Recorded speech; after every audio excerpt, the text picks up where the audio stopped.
ini akan memenuhi tugas PPKN dari Bapak Asep Permana, yaitu menjelaskan tentang bab kasus-kasus pelanggaran hak dan pengingkaran kewajiban warga negara. Sebelumnya, perkenalkan, nama saya Salwa Amalia. Saya Siti Robiah. Saya Santia. Saya Anggita. Saya Fahmi. Saya Dila. Saya Siti Nurkiah. Saya Dederian. Saya Hendra. Hak warga negara merupakan seperangkat hak yang melekat dalam diri manusia dalam kedudukannya sebagai anggota dari sebuah negara. Hak asasi sifatnya kewarganegaraan seseorang, akan tetapi hak warga negara dibatasi oleh status kewarganegaraan. Hak kewarganegaraan Indonesia meliputi hak konstitusi dan hak hukum. Hak konstitusional adalah hak-hak yang dijamin di dalam dan oleh Undang-Undang Dasar NRI tahun 1945. Sedangkan hak-hak hukum timbul berdasarkan jaminan undang-undang dan peraturan perundang-undangan di bawahnya. Bagaimana dengan konsep kewajiban warga negara? Kewajiban secara sederhana dapat diartikan sebagai segala sesuatu yang harus dilaksanakan dengan bertanggung jawab. Dengan demikian, kewajiban warga negara dapat diartikan sebagai tindakan atau perbuatan yang harus dilakukan oleh seorang warga negara sebagaimana diatur dalam ketentuan perundang-undangan yang berlaku. Apa yang membedakannya dengan kewajiban asasi? Kewajiban asasi merupakan kewajiban dasar setiap orang. Dengan kata lain, kewajiban asasi terlepas dari status kewarganegaraan yang dimiliki oleh orang tersebut. Sementara itu, kewajiban warga negara dibatasi oleh status kewarganegaraan seorang. Selanjutnya saya akan menjelaskan tentang substansi hak dan kewajiban warga negara dalam Pancasila. Pancasila merupakan ideologi yang mengedepankan nilai-nilai kemanusiaan. Pancasila sangat menghormati hak dan kewajiban setiap warga negara. Nilai-nilai Pancasila dapat dikategorikan menjadi 3. Yang pertama yaitu hak dan kewajiban warga negara dalam nilai dasar sila-sila Pancasila. Hubungan antara hak dan kewajiban warga negara dengan Pancasila dapat dijabarkan secara singkat sebagai berikut. Yang pertama yaitu sila ketuhanan yang Maha Esa, menjamin hak warga negara untuk bebas memeluk agama sesuai dengan kepercayaan serta melakukan ibadah sesuai dengan ajaran agamanya masing-masing. Yang kedua yaitu sila kemanusiaan yang adil dan beradab, menempatkan hak setiap warga negara pada kedudukan yang sama dalam hukum serta memiliki hak-hak yang sama untuk mendapatkan jaminan dan perlindungan hukum. Yang ketiga yaitu sila persatuan Indonesia, menjamin hak-hak setiap warga negara dalam keberagaman yang terjadi kepada masyarakat Indonesia, seperti hak mengembangkan budaya daerah untuk memperkaya budaya nasional. Yang selanjutnya yaitu sila kerakyatan yang dipimpin oleh hikmah kebijaksanaan dalam permusyawaratan perwakilan, dicerminkan dalam kehidupan pemerintahan, bernegara, dan bermasyarakat yang demokratis. Sila keempat menjamin partisipasi politik warga negara yang diwujudkan dalam bentuk kebebasan berpendapat dan berorganisasi serta hak berpartisipasi dalam pemilihan umum. Selanjutnya yang terakhir yaitu sila keadilan sosial bagi seluruh rakyat Indonesia, mengakui hak milik perorangan dan dilindungi pemanfaatan oleh negara serta memberi kesempatan sebesar-besarnya kepada masyarakat. Yaitu hak dan kewajiban warga negara dalam nilai instrumental sila-sila Pancasila.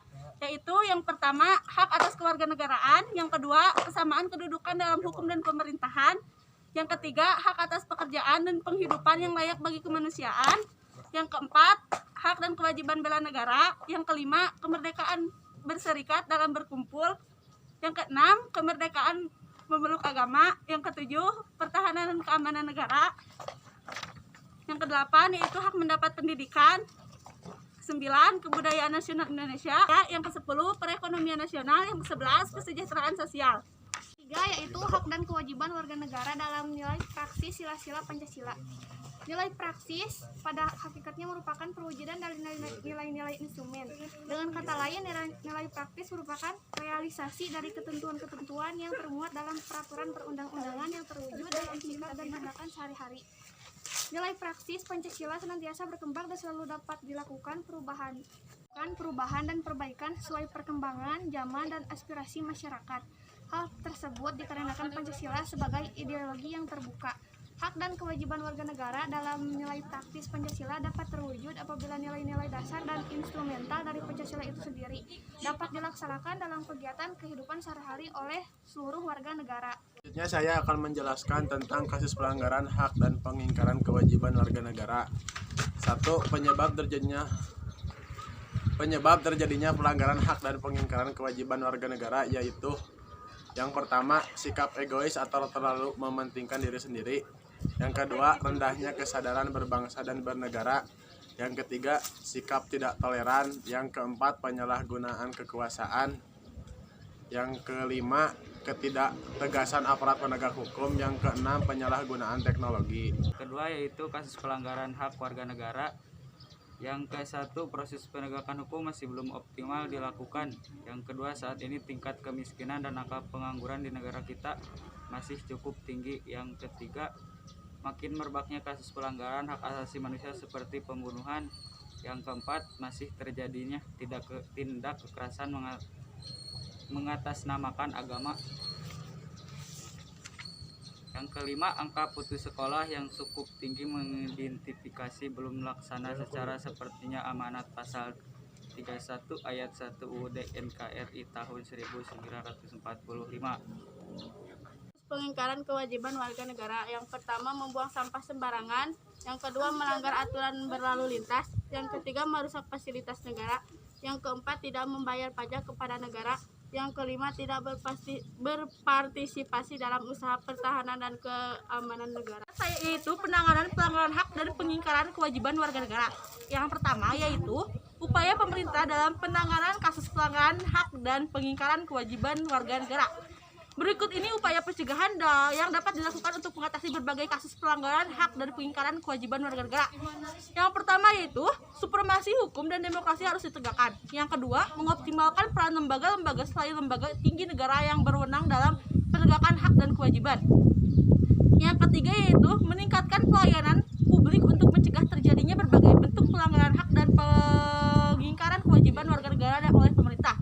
Yang keempat yaitu meningkatkan pengawasan dari masyarakat dan lembaga-lembaga politik terhadap setiap upaya penegakan hak dan kewajiban warga negara. Yang kelima yaitu meningkatkan penyebaran prinsip-prinsip kesadaran bernegara kepada masyarakat melalui lembaga pendidikan formal.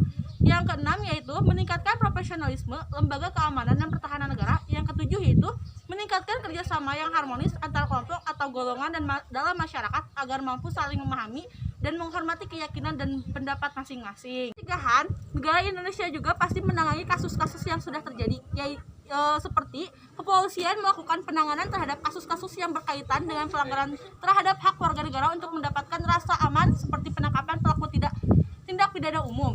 Yang kedua yaitu Tentara Nasional Indonesia melakukan penangkapan terhadap kasus-kasus yang berkaitan dengan gerakan separatisme.